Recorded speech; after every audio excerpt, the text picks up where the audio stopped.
This is the Mobile Tech Podcast, brought to you by worldpodcasts.com.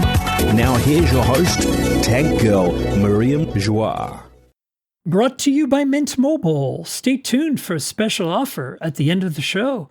Hi, and welcome to the Mobile Tech Podcast. I'm your host, Miriam Joie, and today is Friday, May 15th, 2026, and I've got the excellent Flo with me. Hey, Flo, how are you? Hi, Miriam. How are you? I'm great. You're at PC Mag these days. I am. That's exciting. I am at PC Mag, and also I'm coming to you from the comforts of my office. Yeah, I mean, I'm in my office. I'm not even. Yeah, I'm just cheatingly with a background of the Bay Bridge, despite being in Vancouver right now. But hey, Bay City. The Bay Area. They have a nice bridge there. You should have it in the background. That green bridge is very beautiful. It's the Lions Gate, right? That's what it's called? Yeah, Lions Gate is nice. You're right. I should try to find a picture. And then that way people know where I am when I'm just lazy. I took this photo, by the way, anecdote. This photo you see in the background was taken, it's blurry on purpose right now, but it was taken with Google Glass from the Google office. When I picked up my review unit. Oh my God, that's so long ago. And this is one of, it was one of the first devices to implement HDR plus or whatever, like the multi-frame stack stuff. And you can see that in that picture, like that, the clouds in the sky. I mean, it's an incredibly great picture for just a 5 megapixel shot on a little crappy webcam attached to a pair of glasses, It really was a little webcam. So I saw you in LA for the Moto event. I had TK Bay on that week, and we went through everything in my hotel room together. You did. You and I have both reviewed the phone now, and I kind of want to hear your thoughts on that. But then I got a whole bunch of other stuff. Google I/O is coming up next week. I'll be there. You'll be there. Yeah. It's going to be crazy. And so that's the kind of stuff I want to talk about. And, congrats on the PC Mag gig. That's really cool. Thank you. I'm excited for you. That's Thank awesome. You. I'm still on the podcast too. Don't forget. Okay, so Android Faithful material.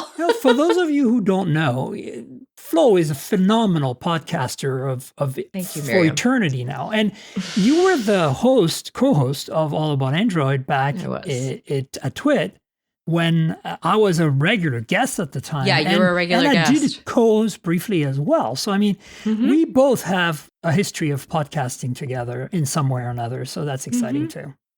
And running into each other. So this thing, we both have the same color, which is kind of exciting. The Razr Fold. What are your thoughts? I read a review, but I'm very excited about this phone. You seem moderately excited about this phone. I'm moderately excited only because the Z Fold 7, which I have over here charging, I've really built a lifestyle around that. I've built a lifestyle around the way they're building it. And also, if you remember from my review, I had a little anecdote about how this made my sweats fall down. Yeah. And I wasn't kidding about that. I was walking around the house because I work in sweats, and I had these two phones in my pocket. It is heavier. This side just kept going down. I'm like, geez, I have to really tie my sweats here. And for me, it's the weight of it all. If it's too weighty, it's really hard for me. At the same time, I am finishing up a bunch of testing on it because, PC Mag is very benchmark heavy. And so, and I'm learning all the new stuff because I'm a baby here. But as I've been learning more, well, you know what I mean. But today I took it out for a bunch of cellular tests. And, I was reading, Michael Fisher was talking about how he's been using this as a constant hotspot. I have too. Because it's just been really consistent. And so I saw that and I was like, okay, so I put it on Verizon. I went out for a walk around my suburbs. And it's, now I'm okay, well, let me get used to it because I want to really make it a workhorse. I really want to make it work for me next week, for instance, when I go to I/O. I think that's a good goal. Look, this is where I'm coming from. I'm coming from using the best, absolute top Chinese folding phones all the time, right? Yes. So this is where I'm coming from. And as such, the Galaxy Z Fold 7 is a letdown for me, right? I think it is a phenomenal phone in its own right. In a vacuum, in our North America market, US specifically, because it's also sold here in Canada, it is a solid phone. You're getting, I would argue that between Moto and Samsung, you've got the best of the best in terms of folding phone experience and durability and longevity, right? Like, no doubt, they both are masters at this now. So you're getting that, but you're getting the lightest, even including the Chinese. You know, Oppo is a little heavier, but not as heavy as Moto. And then you've got Honor that's like it's basically like the Z Fold 7 is definitely the lightest. And to give you a point of reference, bar phones, like the really high-end ones, like, you know, Samsung likes to call their phone Ultra, the S26 Ultra. It's not Ultra. It's just a pro-level phone compared to what China is bringing on with like the Oppo Find X9 Ultra, which I have. And that phone weighs the same as, it's a bar phone. And it weighs the same as the Razr Fold because it has all of these crazy cameras in it. That's true. And so my point is, like, I don't think, like, if you look at the weight or like the OnePlus Open, you look at the weight of, you know, the Pixel 10 Pro Fold, like, you'll see that the Razr Fold's not light as, I mean, the Z Fold 7 is, but it's not that bad. But I do understand that for you, it's just like, well, that was annoying, you know, like. Well, I try to gauge it by pockets, and you know, I have a hard time wearing pants with the right pockets. I hear you. So I try to test these things because the thing is, I'm such a pop socket girly, and I know this is like whatever, but I'm so used to this lifestyle. And so now I'm actually shopping for next week. I'm actually shopping for like a fake MagSafe for the Moto Razr Fold. So you have a fake MagSafe on your Z Fold 7 right now? What do you have on there? I did. It broke. I haven't replaced it since because I moved the SIM card in that to the S26 Ultra, so I could. So you're running. You know, you got to rotate. Yeah, you're running your Z Fold 7 naked right now. It is very naked. It's super sexy when it's naked, though. So here's the thing you have to know for the audience, right? It's very thin. Yeah, it's really nice. So for the audience, and Flo, you might not know this, so maybe for you as well.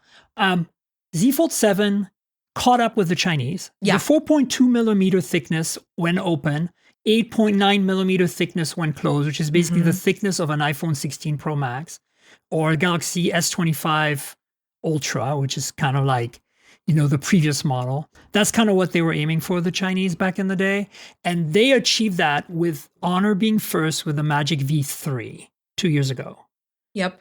So then last year, Magic V5 came out, and that was marginally thinner. And then Z Fold 7 came out, and you know how much of a massive incremental step it was from Z Fold 6 and all the predecessors to Z Fold 7, right? But to reach that level, I feel like Samsung made three critical kind of cuts. One, it doesn't have pen input anymore, whereas the Chinese kept pen input in their slimming. Two, the cameras are meh. Let's be real. The Z Fold 7 main camera, solid. The ultra-wide, potato. And the telephoto is a freaking nightmare. It might as well not exist in the back of that phone. It's the same bad telephoto that's on the S26 Ultra. It sucks. Like, don't skip it. But then the battery, they didn't go silicon carbon when the Chinese had gone silicon carbon like 3 years ago. Like they had 5,000, 6,000, not quite 6, but 5,500 2 years ago on their folding phones that were as thin as Z Fold 7. And then Samsung comes along last summer going, yo, look at how sexy our phone is, 4,400 milliamp. I'm like, no, guys, come on. So that's kind of why a tiny battery. I have been kind of like, okay, this is, my state of mind has been like, Oppo Find N5 last year caught up with Magic V5. Yep.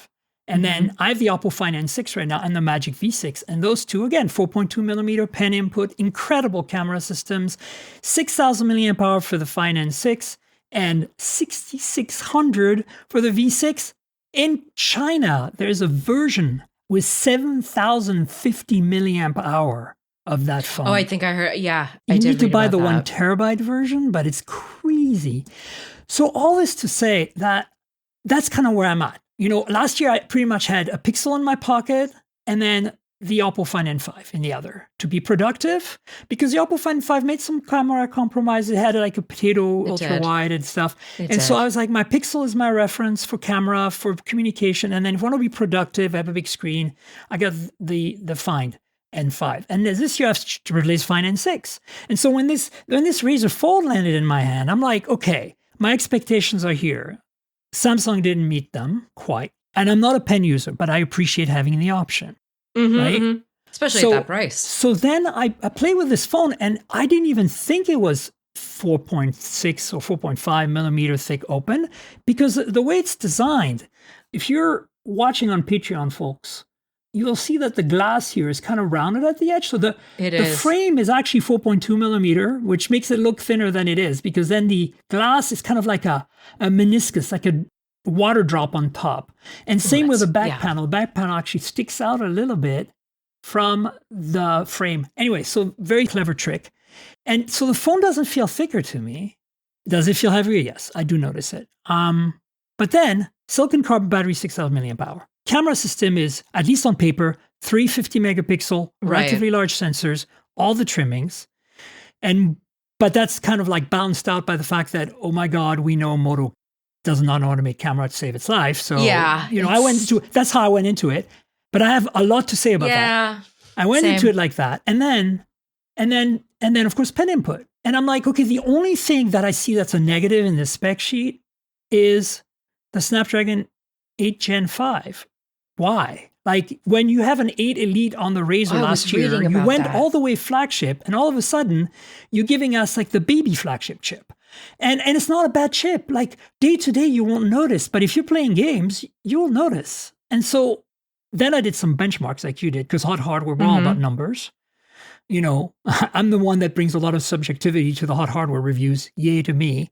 But like, I mean, it's like thermals are amazing on this phone. It's so much better than the Fold 7. So much better than the Chinese too. So I understand the choice now, even though it's not what I want. Yeah.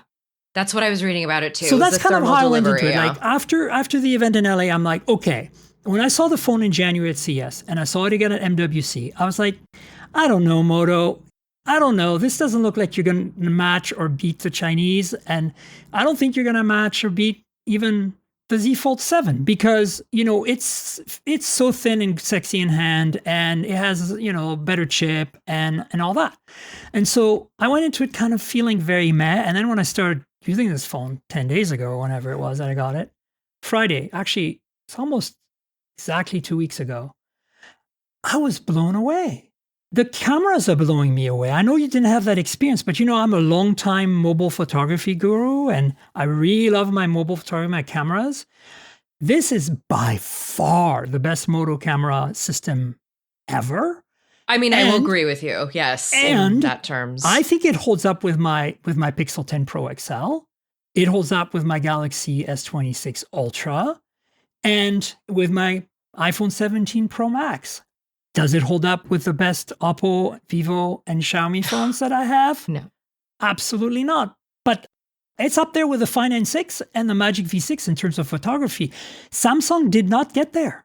And so to me, I'm like, okay, I'm willing to sacrifice having this lesser chip for a phone that has silicon carbon, a good camera system, pen input, is almost as thin, maybe a little heavier, but also has all the bands, has warranty support, has carrier support. That's, you know, like I can buy all these imported Chinese phones all day long. You can too. But like our audience are not going to do that. They're going to walk to a Verizon store and try to get a deal, right? Yeah, I was kind of bummed that Motorola didn't sell it a little better. I just felt like they kept showing it to everybody. Like, look, here it is again. Look, here it is again. But then like, I think I overheard you asking a question about the processor when we were there. And I remember thinking to myself, like, we're asking all these questions about the hardware, and just we weren't really getting the story behind it. It was just kind of like, this is a new foldable. There was no like, this is why we did this, is because we didn't want the phone to like burn your hand off, you know, when you're, you know, on Instagram Live or whatever. Look, the reality is, you've been to previous Moto Razr briefings. They are focusing a lot on lifestyle and fashion. And I do have to say, I love the way this phone looks. Yes, this camera bump is insane. It's doubling the thickness of the phone. Like, look at it. It's like, for those of you who are wondering, why am I talking about video? There is a Patreon, folks. And if you want the video version of this podcast, you can get it every week for $5 a month, a day in advance of the free audio version. So please check out my Patreon, patreon.com/TNKGRL. Look at that. Yeah, it's a heavy thing. It's a beast. You can really tell when you're... This was in ski free?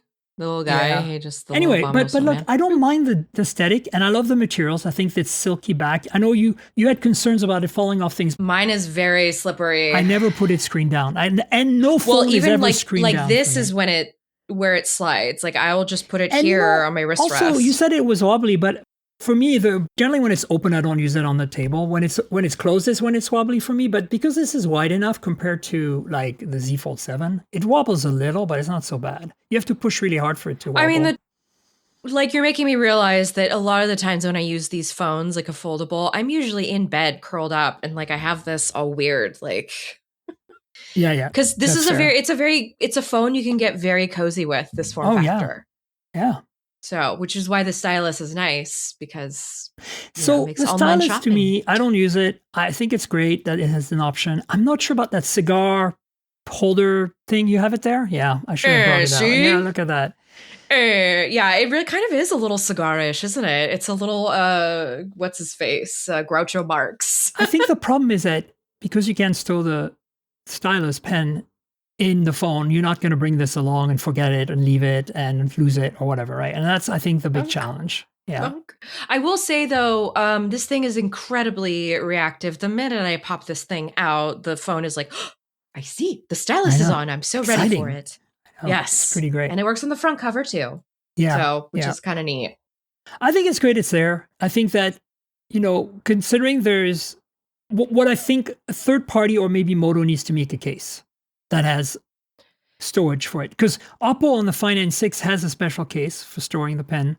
And, the Z Fold 6, the last one that had an S Pen, had a case option. But I too. used that case and the pen got very loose in it. And now the case stopped holding the pen. So I would put it in my bag and then the pen would disappear and then I would freak out, right? Because it's an S Pen. And so I didn't like that solution either with the let's sell you a case on it either. Like just either commit or don't. I do like, the reason I'm into this is because I am a pencil pouch carrier. Okay.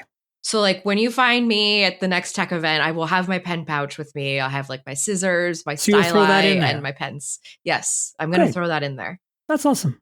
So yeah, I think, so for me, it's $100 less. I mean, that doesn't matter because you're going to buy this thing subsidized on, some kind of deal. Right now, you can get it in for free, maybe. Right now, right now they're throwing in the pen for free, which is $100 separately. They're throwing in Moto Care, which will replace your screen for cheap or free, which is great. So, like, they're doing some promos.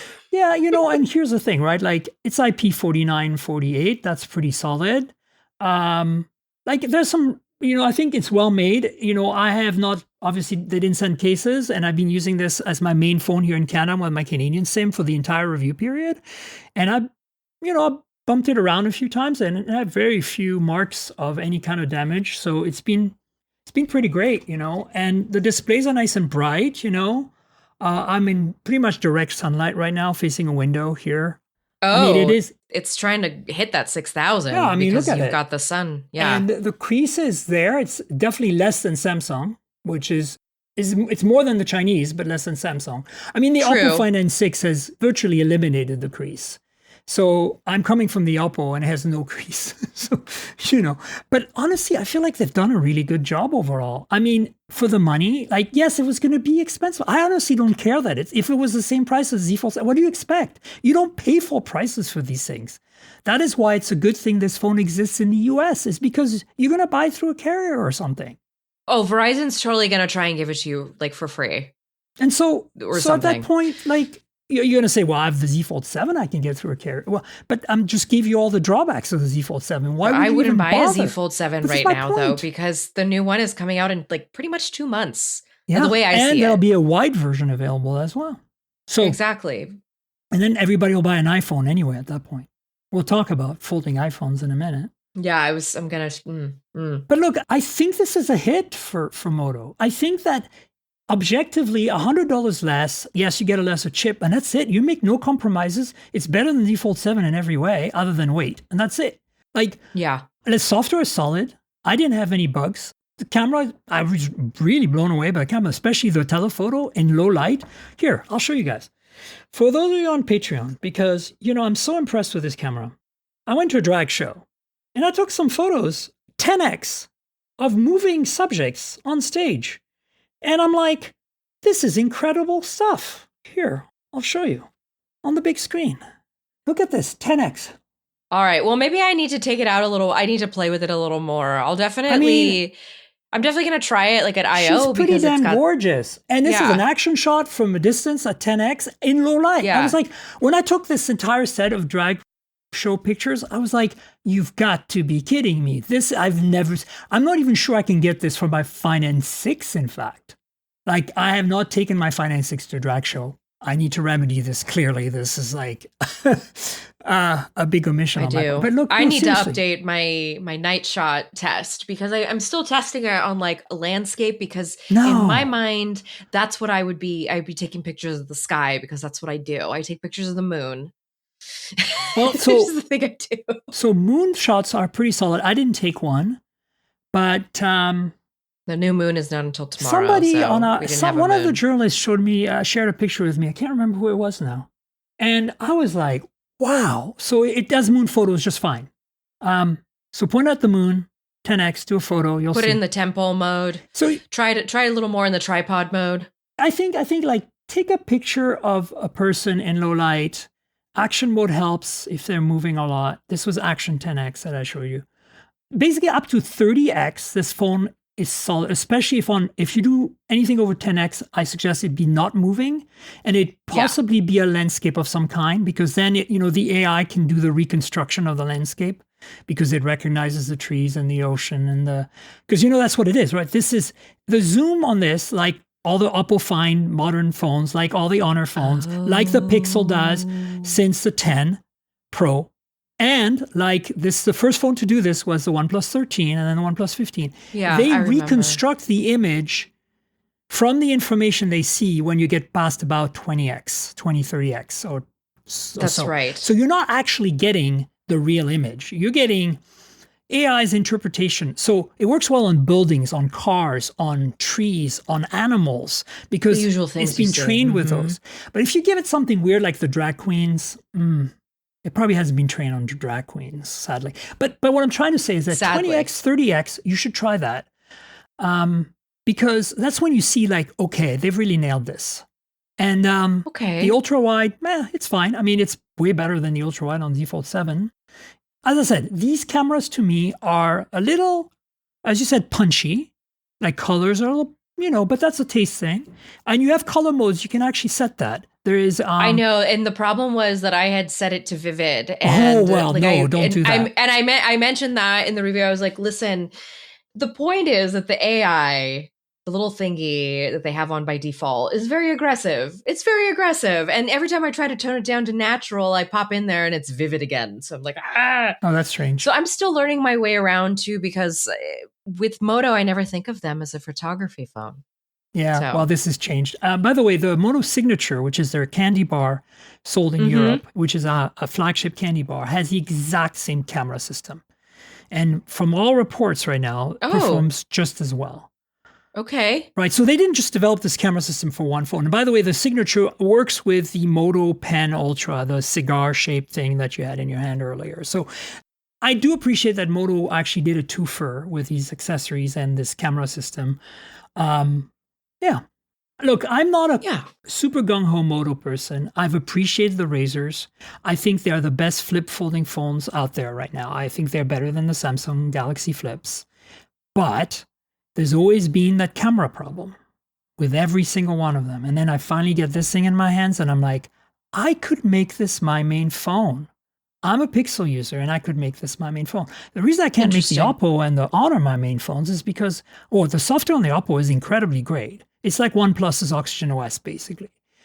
But it doesn't have all those features and all that kind of stock Android vibe that, you see in the Moto, right? That Moto does. The chop to turn on the flashlight, all that stuff that they do, which is kind of like, all the Pixel color features, all that stuff that you don't get on an Oppo. And Honor's software is meh.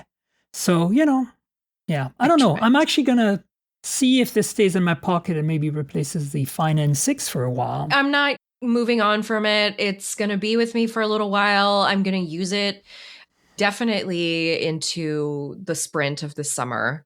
And the big thing that sold me was like its cellular is great. Oh, it's Moto. The pen, I really love the pen, and I didn't realize how much I missed the pen on the Samsung Z Fold until I was kind of with this for a little while. Doodling a bit, yeah.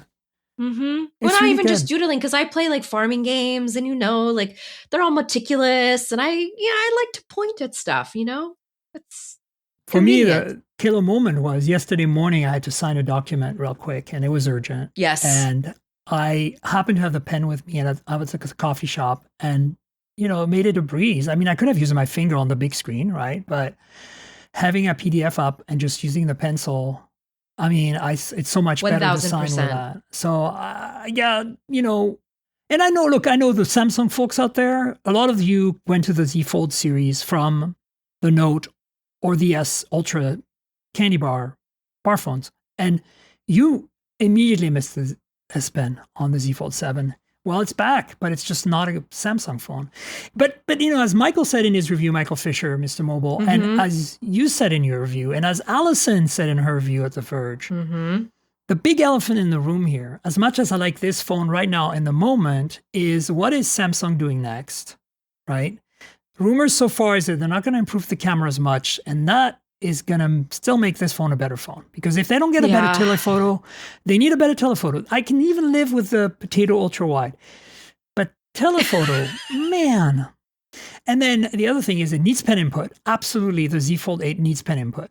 And then silicon carbon. They changed their whole architecture so that they don't have pen input to make it as thin and light as they did. It doesn't need to get thinner. It just needs to get in pen input. That's the thing. 4.2 millimeters is become the standard. Nobody's gone thinner in the last 2 years in China. It's true. So we're set at that. It's basically the thickness of a USB-C port, by the way, if you measure it. So that's how we know. So 4.2, perfect. Leave it at that. Add pen support. Add a better telephoto, which from the rumors so far, they're not going to do. Then the other problem we're going to have with Samsung is that they're probably going to go up in price. Yes, because of what's going on right now. Of course, they're going to put an 8 Elite Gen 5 in there. That's going to throttle to death. Yeah. Right? Oh, yeah. Like it does on the Chinese phones. Yes. And so I'm not sure that Samsung coming up with a new phone in the summer negates this phone necessarily. Like, the only thing that could negate this phone right now, I think, significantly, would be if Google, and we know that's not going to happen because Google just loves to fail, is Google just, like, I love them dearly. I'm a Pixel user, I know I have Stockholm Syndrome a lot, but I like my Pixels. It's my daily. But I buy it every year.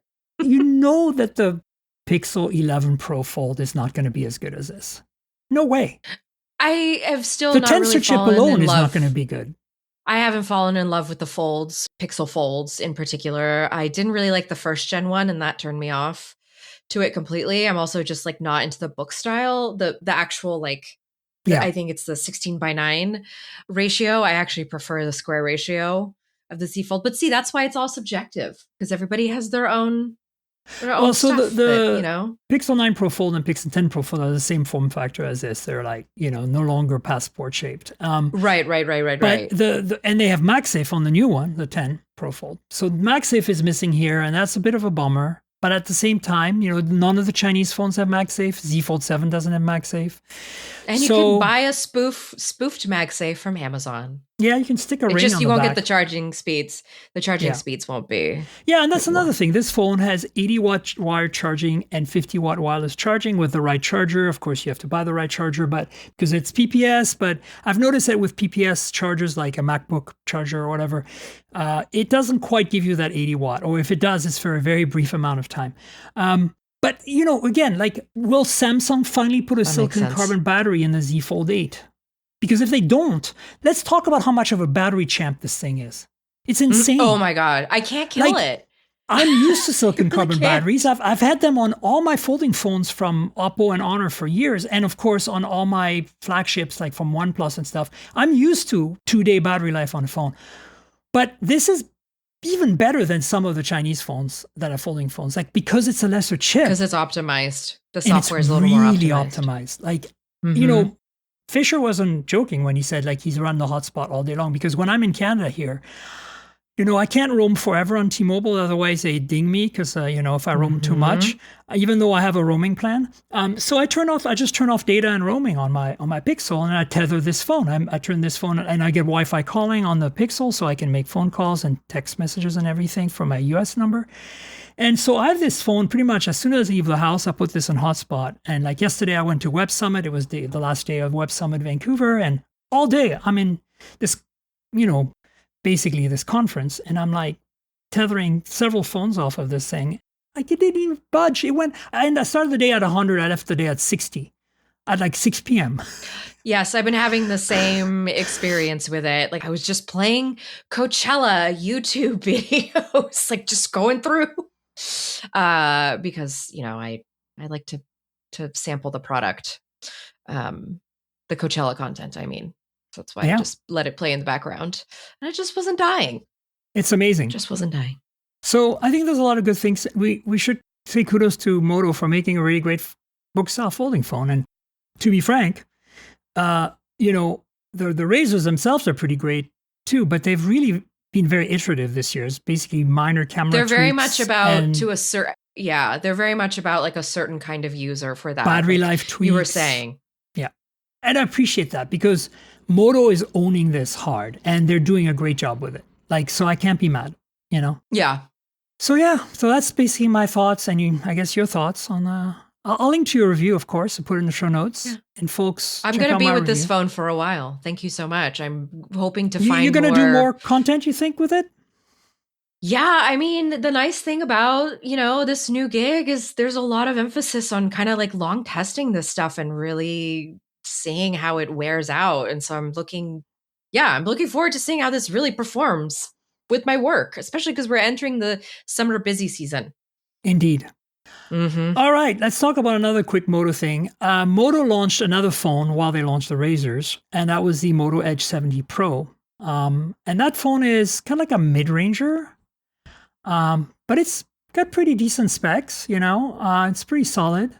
I think it's pretty nice. Let me see. I'm looking telephoto camera, wireless charging. Yeah. IP6869. Mm-hmm. 1.5K AMOLED, 144 hertz. MediaTek Dimensity 8500 Extreme. Triple 50 megapixel. I don't think it's the same system as what we have on the... No, I was going to say, yeah. Slightly lesser setup. But it still looks pretty great. 50 megapixel front camera. Hey, look at that. Silicon carbon, 6500 milliamp hour battery. And 90 watt wired and 15 watt wireless. Dude. The thing is, Motorola's always been really good about battery because they made a big sell of selling these, more affordable phones that just had really long batteries. So I'm glad to see it making its way everywhere in the DNA.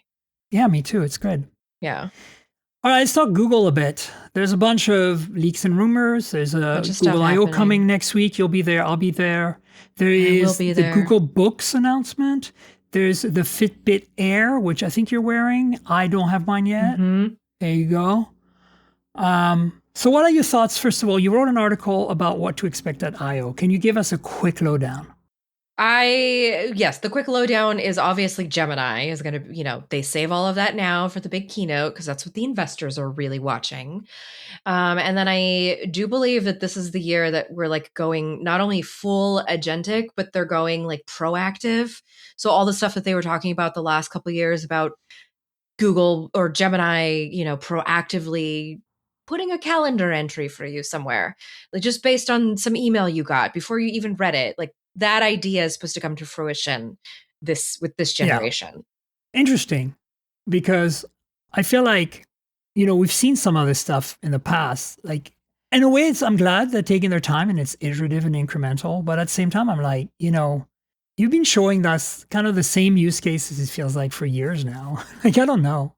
Everybody wants pie in the sky agentic, and nobody's really delivering. I agree with you.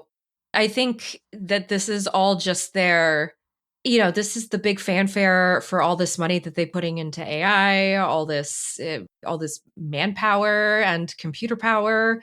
And it constantly feels now like Google I/O is the big justification for why we made this big shift. And we already know like Android now is it's an intelligence system. It's no longer just an operating system. Oh, please. It's going to give me a headache.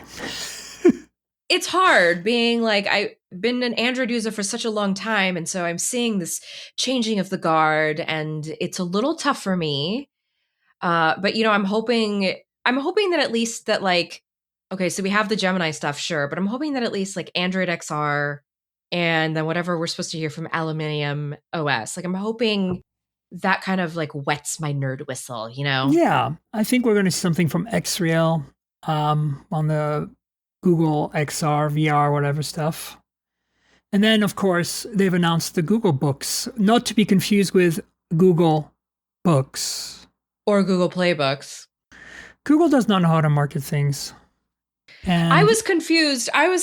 When they announced this. I was like, wait a minute, Google Book? What are we doing with Google Books? Did you figure something else out to do with it? Like, besides feed it into Gemini? Oh, no, we're talking about hardware. Okay. So, what's your take? I'm a big fan of Chromebooks. But I have to admit that I'm a fancy lady. And so I like my Chromebooks to be expensive and high end. And at that point, you might as well have a MacBook, right? Or some kind. And now it's even changed because I'm recording this on a MacBook Neo. And as you can see, the webcam's phenomenal. And it's doing the job just fine. And so the question becomes, well, can they make a Google Book or, whatever you want to call it, whatever the OEMs are going to call it, that is actually good at $699 or less, because that's the bar. $599, I guess, now with the Neo. This is the bar for me. What is that? This is the Pixel Book. Wait, why is your purple? Oh, I put it. There's a case on it, and I never that's took why it off. I didn't recognize it. Okay. Yeah, I didn't take it off because I'm trying to. So wait, you still have your? I have a Pixel Book still, but my battery is kind of dead. Rita. Actually, I don't know if that turns on. Okay, you haven't used it in a while. Yeah, mine still turns on, and I've updated it recently, but it's not great for battery, like maybe 2 hours on a good day because the battery's dying. But the hardware itself was just like, it gave me this glimpse into what we could have had back then, and then they never quite delivered on it. So then when I heard the Google Books announcement, I got a little excited, but then I also am kind of feeling a lot of deja vu because we've been Google, watching the again, Chromebook get rebranded every single year. I'm the biggest Google fan. I use Android phones. I have Pixels. Yeah. I use Chromebooks. I have used Android for my job, for my work. Like I pay for the Google services, Google Office suite stuff. I like what they do in general, but they always half-bake everything. Like, commit.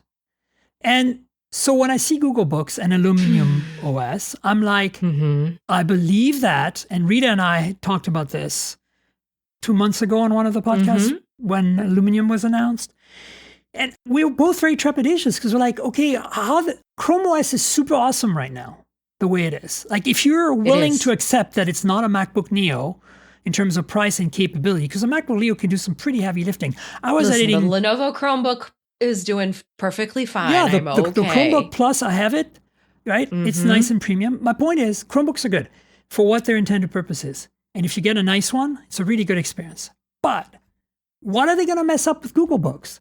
Like, what are we going to lose from going to Android? Because I'm worried. Every time I use Android on a tablet or Android on a folding phone with an external keyboard, trackpad, or mouse, it's not great. So I hope Aluminium fixes that somehow. And I don't care that you can wiggle the cursor and bring Gemini. I don't really care about that feature. Like, it's nice to have. I'm not anti-AI, but I'm just like... And then, of course, the hardware. Like, how much is it going to be? If it's nice looking, is it going to match the Neo at $599, $699? Because then you might as well buy a Neo and run Chrome on it. What's the point of having a computer that's just a web terminal at that point? That if it's going to cost $999 to get the same build quality from Asus or Lenovo or Dell or whomever... Acer emailed me, said they're making something. Qualcomm's emailed me saying their chips are going to go in these. Yeah. MediaTek emailed me saying their chips are going to go in these. I know Intel's going to do it too. So, like, I'm all on board. But please don't mess up the experience we have in Chromebooks, because it can't be lesser than a Chromebook, because Neo is already better at $599, even if you don't use any of Apple's stuff and you just put Chrome on it and you boot into Chrome. You have a better computer right now. If I had that Neo in college, like it is the resurgence of the iBook, the way that I sort of looked at it, at least for, the customers that are going after, which is like young people, which is to get people back into the Apple Fold. Yeah. And it works out with a Chromebook. It's like, okay, I'm spending $500, $600 on this, but what is the full compatibility of all this stuff? What am I actually doing with it? Can't run DaVinci Resolve, which I can on my Neo, which I have. You can use Photoshop on a Neo. I know you're all saying don't do it, but like you can edit something in Photoshop, fine. Okay? It's fine. You can edit something. You're not making a movie, okay? So the verdict's out. Again, I'm on board, but please don't disappoint. It needs to be. Let's see. We need to see the build quality of a Neo for the price of a Neo, because it does less than a Neo. We already know it does less than a Neo. Yes, because we know the operating system. I don't want to be a jerk, but like Mac OS is a freaking full-blown desktop OS that has 20 years of being baked behind it. Like, you can't go wrong with that. Windows. Yeah. You could buy a Windows 11 machine and run Chrome on it. So I can. Don't mess this up, Google, and it's not just Google, it's your partners too.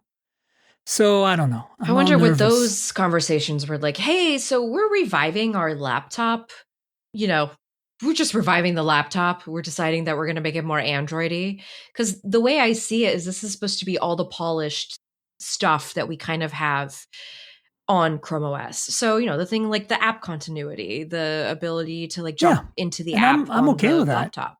You can do that now on Chrome with Pixel. Exactly. So let's find out. I'm a little apprehensive. I'm a little nervous, but I'll see.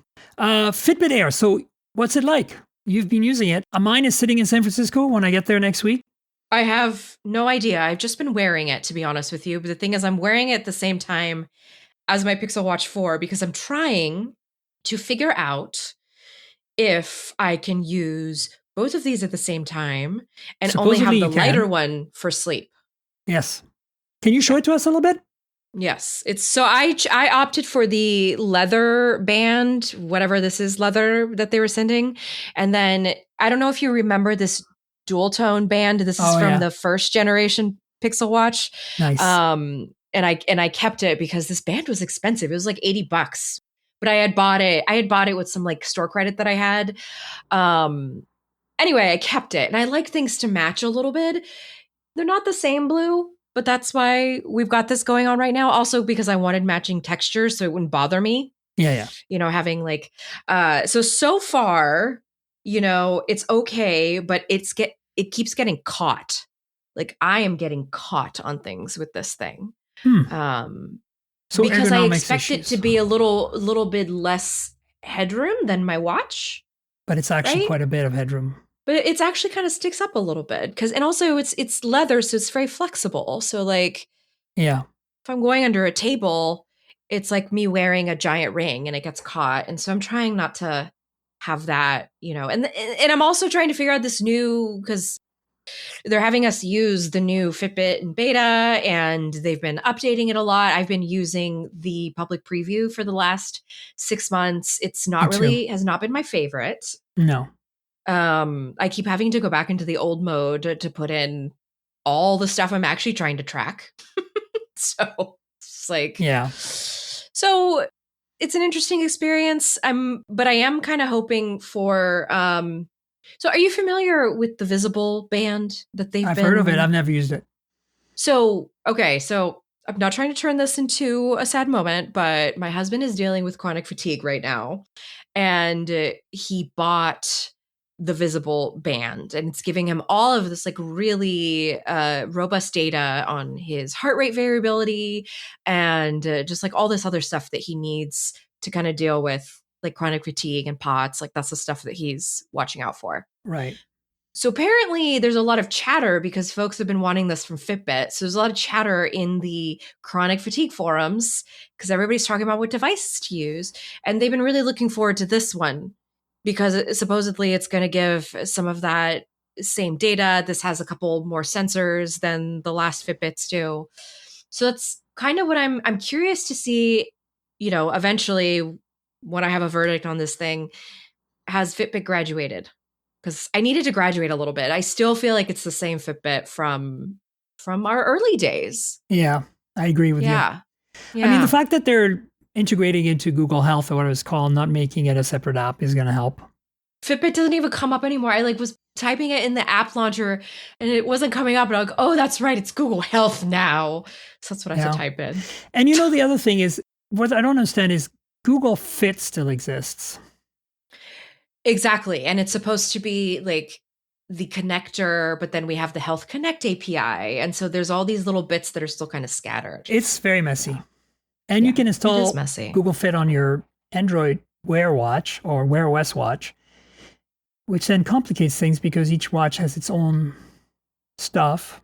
Google, we love you, but please get your together, please. We'll see what happens at I.O., I guess. We'll see. I definitely expect to see some laptops. There better be some laptops. I feel like we're not going to see much hardware. I think this is a developer conference. You think that's why they announced it at the Android show? Because they're not going to actually show hardware? We might see the XR, VR, Google VR glasses, whatever they're called. But then what's the demo going to be? Because we saw it in December. Well, maybe it's better. Exactly. That's why I need it to be better. Give me a reason. Just your expectations. Temper my expectations a little bit in this. This is Google I.O. This macroeconomic time, as Sundar Pichai said a couple years ago. Google I.O. is a lovely conference, but it doesn't really generally bring hardware to the table much, right? I will be reviewing the food that they serve us this year because they got a new caterer the last couple of years for the press room. And it's been very interesting what they were serving us. Yes, indeed. They did fish. The last 2 years, they did fish, which is always a huge gamble. And in the hot sun. Fishy sun. They did like shrimp. They did a fish last year. And then I think they did a shrimp the year prior. I was taken aback. Same. Yeah. Cool. Well, listen, let's talk briefly about some Google Pixel 11 series leaks. There's been some stuff here.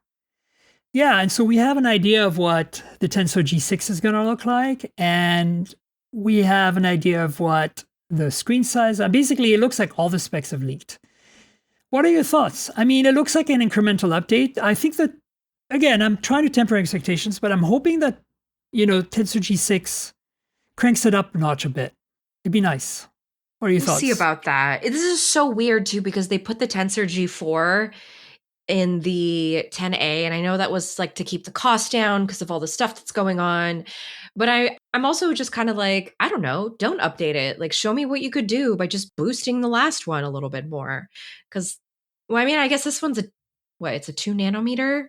Is the last one a 2 nanometer? No. 3 nanometers is current state of the art. I think Apple's going to introduce 2 nanometer probably with the new iPhones. Unless they tease it at WWDC, but yeah. They might tease it at WWDC, but you know what I'm saying. They'll be the first. Yeah. And then, Qualcomm will follow suit at their summit, whenever that is. And then, of course, we'll get the Tensor G6. But that's great. I mean, look, everything I'm seeing so far is fine. It seems very incremental. Hopefully Tensor G6 delivers. The thermometer is going away. Sadness. I never use it. I know. Y'all are bummed about that. No, I never use it. Jason Howell uses it. Yeah, apparently. But Jason is also, like us, a longtime Android user and Pixel fan. We all have Stockholm Syndrome with Google and Pixels. My captures treat me well. It's been a long love affair. I know. I mean, it started with Nexus phones for me. I've had every single Nexus and Pixel as my main phone since the beginning. So pretty much. I think I skipped maybe one. I think skipped the Pixel 4 XL because it didn't have fingerprint sensor and half of my apps wouldn't authenticate with the Soli radar thing. I remember that. That was a tough one. I might have skipped Pixel 5 because it was a small phone and I want a big phone. So I went from, I think, 3 XL to 6 Pro, which is quite the jump. That is quite a jump. My 3XL was dying pretty bad at the end, though, I have to say. Those threes held on for a long time. My three held on for a long time before it did hold on, but it was starting to be on its last legs when I finally hit the 6 Pro or whatever. Anyway, look, I'm gonna be rocking 100%. I'm gonna be rocking a Pixel 11 Pro XL next year. That's happening. Yeah, I just trade it in every year because I'm like, let me just have the Pro on me as like the daily driver, because that's the one everybody's comparing to anyway. Yeah, it's the iPhone of Android. It is, absolutely. One thing that's got me excited about, they announced at the Android show, Android Auto is getting a massive update that includes a bunch of stuff, including Dolby Atmos. And I'm a big audio person. And if you've ever experienced Dolby Atmos in a car done properly, like I'll give you an example, Cadillac does a really good job, Volvo and Polestar. Again, because I test cars, I get access to these nice cars and I can hear it, enjoy it. It's mind-blowingly good. I highly recommend you experience it once in your life. As a media, you'll be able to see this probably at I/O. They'll have a demo. But also in the past at CES, Cadillac and Dolby always pair up and have a demo. And I would suggest you hit that at some point, maybe next year. It's mind-blowing. And the fact that now it's going to happen on Android Auto, so you don't need any special software or anything in the car. You just need a really good sound system, a car that supports it, and a phone that supports it. And boom, you get Dolby Atmos audio in your car. That has me super excited. Alongside with the fact that when you do maps in Android Auto from now on, the maps will take up the entire screen in the background. No more people are really excited window about in that. A window BS. And I hope know. Apple follows suit with CarPlay. But I know. This is good stuff. As Paris Hilton said, it's living. Yeah, it's living. She did the Android Auto. Let's rapid fire through some news items and things. Yeah. Okay, so Apple's 20th anniversary iPhone is coming up next year, I believe, right? Oh my God, are we doing that? Are we at 20 already? Jeez. No, not this year. It'll have to be 2027. So still, that's next year. That tells you how old we are, Flo. We're the oldies. Yeah, that's what I'm sorry. I had a big birthday last weekend, so I'm all in the Happy like, birthday. oh my God. Thank you. So many decades. So, we have some rumors on. So first of all, it's supposed to have solid state buttons, meaning, like the HTC, what was it, 11 something? Yeah, whatever that HTC 11 was. I vaguely recall what you're talking about. Yes. That half the time didn't work, but Apple, it'll work because it's Apple.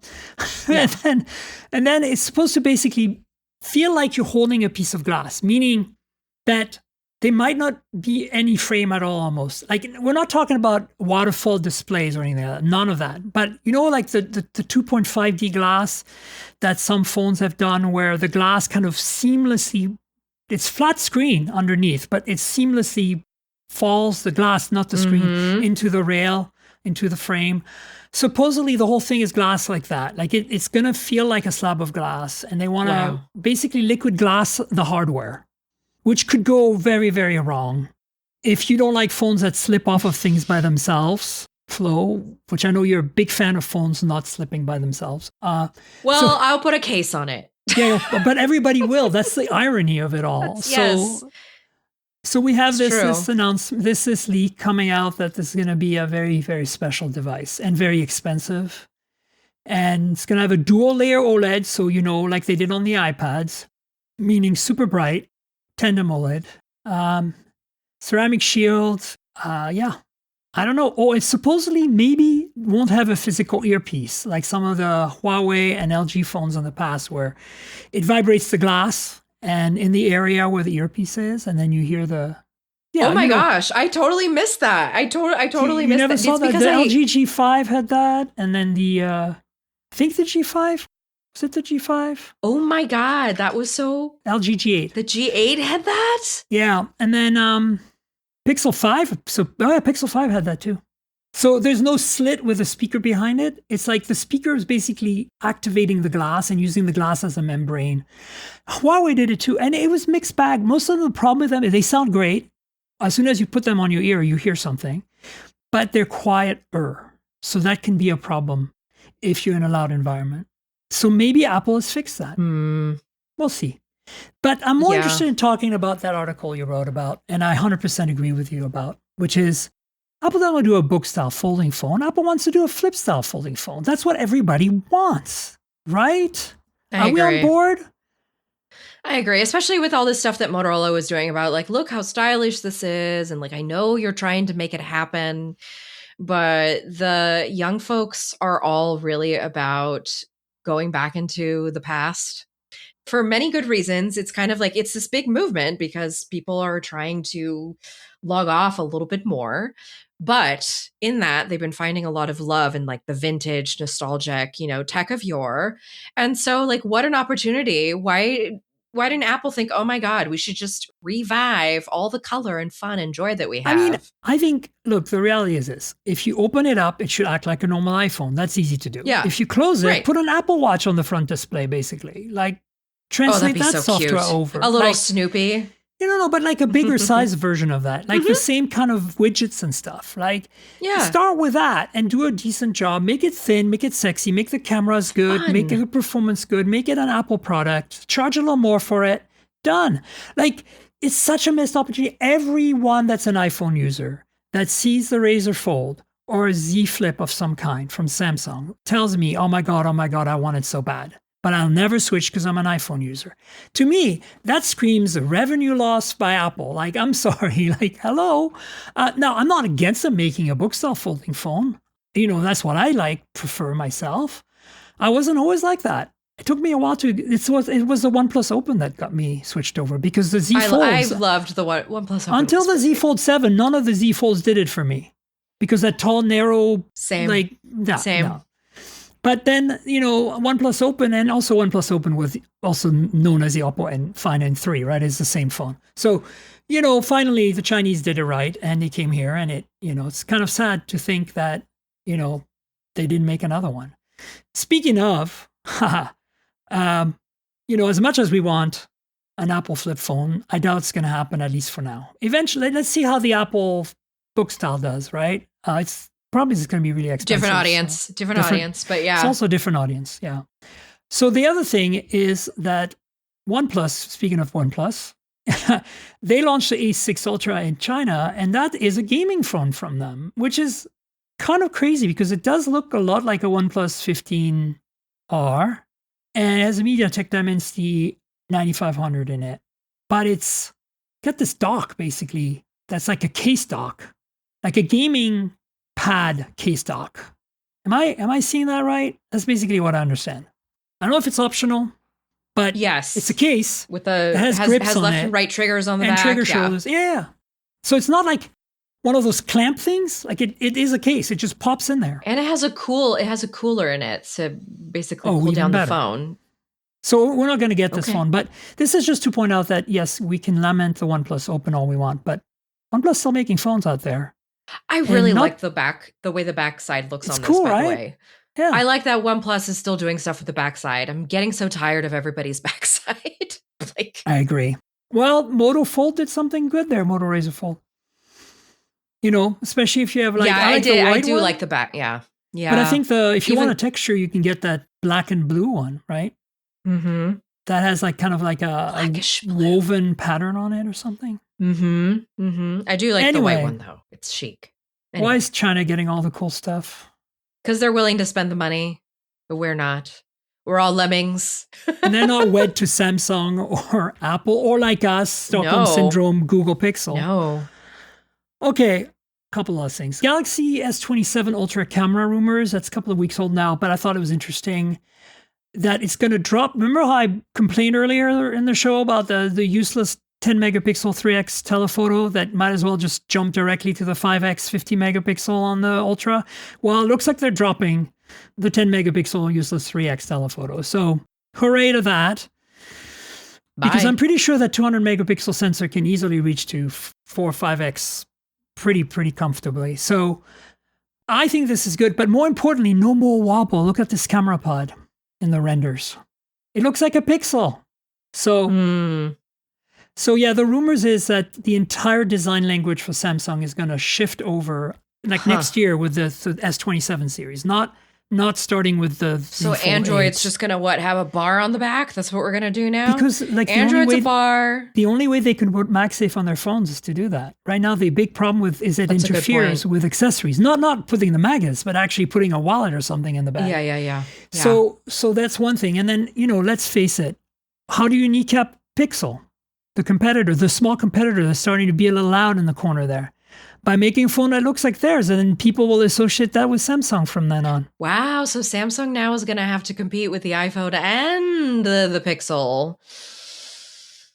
I think that's smart, but also annoying.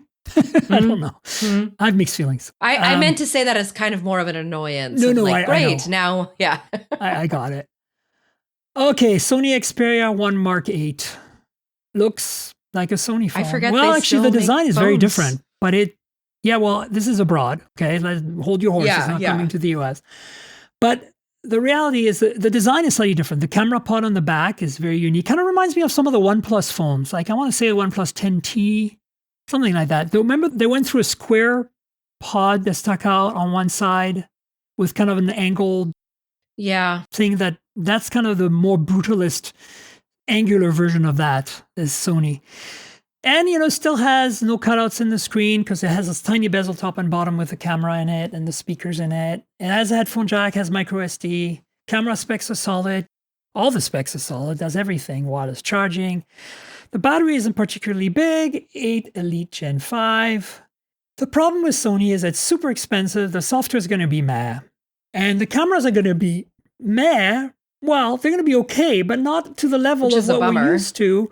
Considering they make all the sensors. What the hell? I know. Considering I just love a Sony mirrorless, and yet we can't translate it to the phone. And did you see their recent social media campaign where they showed they apparently have an AI enhancement engine? Yes, I saw that. I saw people making fun of it. Yes. It seems like I saw that. No, but the people making fun, rightfully so. Like the example they showed are terrible. Did they make a mistake and want to show the before and the after and swap them or something? Because it seems to me like that's what happened. Because like every after photo is worse and overexposed. And I think that's what they were starting with. And the AI is fixing. Oh my God, Sony. Look, LG dropped out. HTC dropped out. They did. I don't want Sony to drop out because if their TVs can subsidize their phones for another 20 years, great. Like, let's do it. I want more choice, and their phones are spectacular in their own way. Like, I'm not sure it's what I'd want and what I'd recommend, but like, if you're into that, good for you. And it should exist. That's kind of my take, Yeah. Anyway, let's wrap up with some Qualcomm news. They launched two new chips, Snapdragon 6 Gen 5 and 4 Gen 5. You wrote about that. Anything we should care about here and know about? I mean, you're probably going to see these come in next year on low and mid-range phones, the Samsung A series, Moto G series, in the US at least. Yeah, that makes sense. Yeah, I write to the audience. But and so are they bringing any of the features from the flagships down finally? Or that seems to be the trickle-down thing, right? They are. They're doing the 100x software enhanced zoom. So they're bringing that to the 6 series. And then the 4 series is bringing 5G connectivity and better gaming performance relative. Gaming on a 4 series? I don't know of any phones with a 4 series chip right now off the top of my head. I bet you that. Yeah, I mean, what is that? Only like 6 or 8 gigs? Like there must be budget Chinese phones at this point, or India phones. Yeah, so it's supposed to be for under $300 phones. And the big thing about it is it supports the dual SIM, dual active capability. Well, the cool thing about the 6 Gen 5 is that I can see that replacing the 6 Gen 4 or whatever in the next stylus, the Moto G stylus. Yep. It runs pretty well with that 6 Gen 4. So 6 Gen 5 now it'll be able to do 100 megapixel, whatever it was. Feature you just mentioned. Yeah, it never ends up exactly. Look, we make fun of those chips that are below the 7 series, but we really shouldn't because they exist and they matter, and not everybody cares about. And they get people connected. And and there are many countries where people don't have the buying power to get a flagship. So these phones matter and exist, and these chips matter and exist. So kudos to Qualcomm to not abandon that race either. Because got a MediaTek kind of owns it right now, but I think that Qualcomm, then just sticking around with it, and that's healthy. Yeah. And then more people will buy for them, and then they'll be like, ha ha ha. So yeah, that's the show, folks. I mean, look, I'm looking forward to seeing you at I/O next week, and we'll catch up. I will see you next week. And then, folks, stay tuned. I will be sweaty. We'll have some news we'll have some news next week about the Razr flip phones as well. I have them here. I need to actually unbox them. I haven't had time yet. I'm not planning to review them for the deadline that was given to us, but we'll have a bunch of other news coming up. So stay tuned. And do you want to tell folks where they can find you on the internet, your social media handles, and then your stuff on PC Mac? And the podcast, all the millions of podcasts. Oh my God, I know. After this, by the way, I'm going straight onto the couch and just shoving my face with potatoes. That's what I'm doing for dinner. But so if you want to find me, you can find me at pcmag.com. I am a senior writer over there, or you can find me on the Relay Network on the show Material. That's relay.fm/material. I am also on Android Faithful, androidfaithful.com. Great show. And then, thank you so much, Miriam. And then on social media, I am still That Flow after all these years. Everywhere. Such a great handle. Thank you. You can't forget it, guys. That Flow. Thank you. So if you find Flo and I on social media, you can ask us questions, comment on the podcast. I'm at Tankgirl, TNKGRL, like the comic book character, drop all the vowels. And you'll find me on all the social media like that, primarily on Blue Sky, Threads, and Instagram. I also have a TikTok. Add 69 my year of birth to the end of my handle because I couldn't get my handle. So if you want social media, that's it. If you want to find the podcast, maybe it's your first time coming here because Flo brought you here. mobiletechpodcast.com has links to subscribe to all the platforms. I'm on all of them. Also an RSS feed if you're old school there, and you can watch and actually listen to the show right there on the web. It's like it's a WordPress thing. There's a YouTube channel, youtube.com/mobiletechpodcast. There's unboxing videos, hands-on videos, some reviews every now and then, like once a month or so I post something there. My most recent is my hands-on with all the 4 Moto phones, the Razrs. So check that out from LA 2 weeks ago.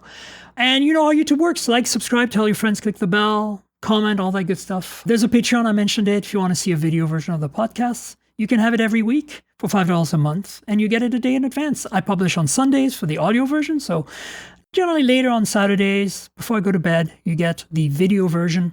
I often leave extra content. You can see our faces, you can see the devices. Sometimes, we run over time, and sometimes that's what I mean by extra content. Sometimes the FedEx guy shows up in the middle of the show, and we unbox a phone that just arrived something. It's fun. So you'll get extra stuff sometimes, and definitely get video of us every week. So consider helping me out with Patreon, patreon.com/TNKGRL. And finally, I want to thank our sponsor, Mint Mobile. You know I review a lot of phones, so I'm constantly juggling multiple devices.